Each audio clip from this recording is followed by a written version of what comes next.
Border update, abangan sila Barbie Fortesa at David Licauco sa live ng Pep PH bukas yan 1 PM via YouTube, Facebook at Kumu. Yan, live sila. Ayan, nasa taping ngayon sila Barbie Fortesa at David Licauco sa Pulang Araw. Yan, sa Mexico, Pampanga sila nag-taping. Thank you so much. Ayun pa nga yung tent, oh. Ayun, Adelina, nakasulat. Tapos pangalawa naman ay Hiroshi. Tasyo. Ayun, papasok na si Tasyo. Taping ng Pulang Araw.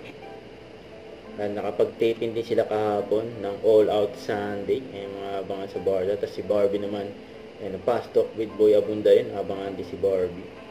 Ayun, Team Barbie. Ayun, nag-selfie pa nga sila, oh. Ayun, just sa taping ng All Out Sunday. Ito pa nga yung pasilip. Ayan sila Barbie at David. Ayan, abangan sila sa All Out Sunday.